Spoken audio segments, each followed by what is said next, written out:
For those who grew up poor, what did you consider a luxury? Moms are the best, she is a boss. My mom was single and I was the youngest of 3 children, so I only ever got hand-me-downs. At Christmas time we couldn't even afford a tree, so she made one out of lights on the wall and asked us each which one present we wanted the most. She somehow always made it happen. Years later she told me it was her lunch money she saved for weeks by not eating. She gave everything for us and always did her best. My mom lost her battle to colon cancer in July of 2017. She fought for 3 years and went through 7 rounds of chemotherapy. I was lucky enough to be there and take care of her during it all and was with her the moment her heart stopped. It warms my heart to feel so much love from you all and helps me to know that humanity will always prevail. Please stay safe and continue to be amazing human beings. I don't know if anyone can relate, but in about 3rd maybe 4th grade, me and my twin brother had a music class where we were both required to buy a recorder. Like a plastic flute thing. Well, my mom said we didn't have the money, so my twin brother and I tore the whole house up in search of $6 for 2 recorders. We brought a Ziploc bag full of change, pennies, nickels, dimes, etc. I think the teacher felt sorry for us, cause she paid for our recorders when the rest of the students left the room. Gave us the Ziploc bag back. Thank you, Mrs. Albrecht. In high school, my boyfriend, who became my husband, and his family picked up pretty early on that I was poor, and that my family was pretty dysfunctional. They really let me into their family and took care of me in a sweet, not pity, way. I was super into art, so his mom found a neighborhood art teacher that did like basically small group art classes, and it was so cool. Anyways, she usually charged like $100 for all the supplies, time, etc. My mom knew how excited I was, and I never asked for anything, so she told me to ask the teacher to wait until her next paycheck. The teacher was like, sure. By the time I brought that check to her, I think my boyfriend's mom talked to her, and she ripped it up and said I got a scholarship for the class. Honestly, it gives me such good vibes thinking about it till this day. Grew up pretty poor in Arkansas in a trailer. I literally got a door to my bedroom for Christmas one year. It probably still was the best gift I ever received. My parents won $1,500 at a lottery once. They bought a new sofa, to replace a 25-yo sofa, a phone, and we went to a mid-range steakhouse, first restaurant for whole family. I was 20. School parties where everyone brought something to share for lunch. If you don't bring something, you don't get to participate. I brought 2 carrots after not being able to afford school lunch for 2 years. Even the teacher laughed at me. My young self just decided that day that some people don't deserve lunch. I see nobody says this, but going to the dentist or any doctor at all. In middle school I was on reduced school meals, so it would be $0.40 for lunch. So my parents would always give me 2 quarters every morning for lunch. Now the cafeteria would also sell cookies, which wasn't part of the lunch set, for $0.50 each. So saving $0.10 each day, I could afford 1 cookie by Friday's lunch.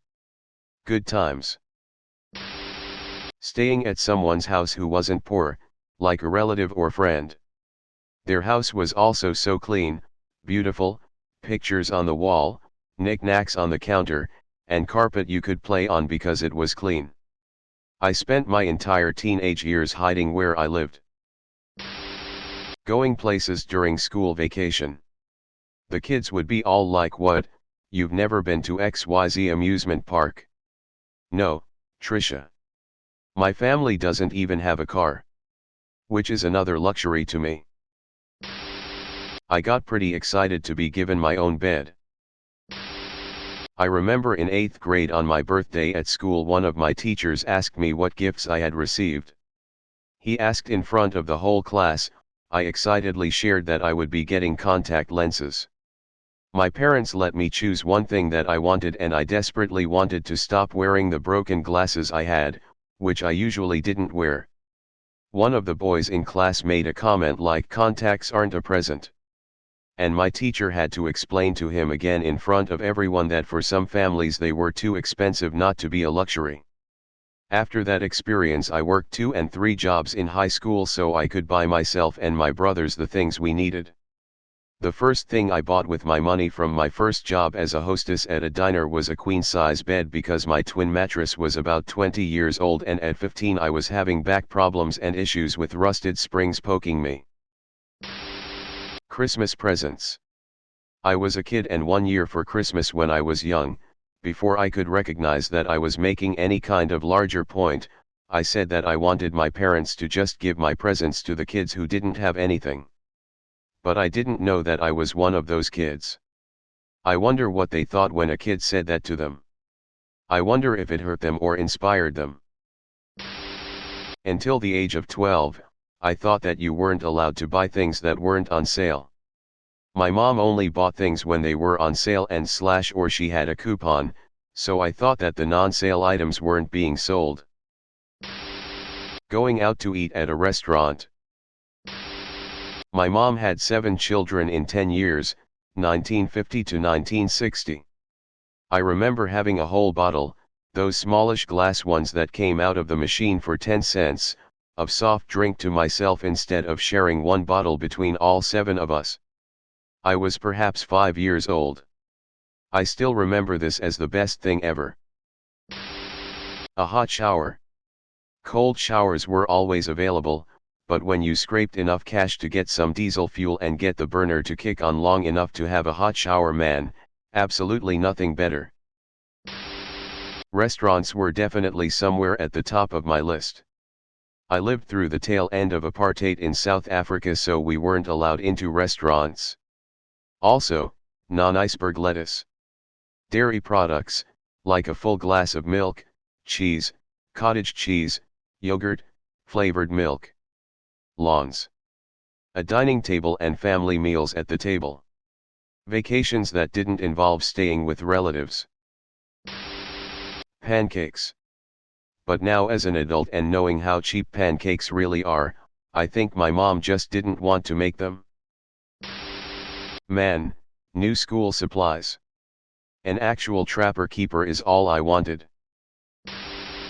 Parents staying home. I was always alone. Being allowed to turn on the heat during the winter, and also being able to hire a professional to fix broken appliances, plumbing, etc. My mom bought me the bag of chips I wanted as a birthday present. Having a fridge full of food. We're ordering pizza for dinner. Being able to get candy at a store. New school supplies. Brand name food. Honestly didn't know that pastaroni was $1 until I was a grown-ass man. I thought that was some gourmet shit. McDonald's. Clothes that fit. Soda. Having a toy that other kids thought was cool. Electricity LOL. Thanks for paying the bill this month, Mom. Taking a bath. I mean, we bathed every night, but it was by heating up water, that we would go to the park down the road to get in 5-gallon jugs, and filling up a mop bucket to wash off with. Staying over at a friend or family member's house and getting to take an actual shower was amazing though. It's a long time ago, but when I was young, about 6 to 8 years old, back in the early 1960s, we had meat once a week for the family dinner, on Sundays. For my school's Spirit Week, they had a thrift shop day, where most everyone dressed in old ratty clothes, or the weirdest stuff they could find in a thrift shop. Needless to say, as someone whose clothes were 80% second-hand, it was an eye-opener. Renting a movie from Blockbuster the first weekend of every month. My brother and I got to pick any movie we wanted as long as it wasn't rated R. On really special nights, we even got a 2-liter bottle of Sprite for the family to share. Having breakfast. It's gotten to the point where I can't eat in the morning because my body is so used to waiting. Air conditioning. Sometimes we had a jacked up old window unit that would cool down my parents' room on the hottest of summer nights, and we would sleep in sleeping bags on their floor. Sometimes it was broke. Sometimes it just wasn't hot enough to justify running it. Never during the day though, that's what the library was for.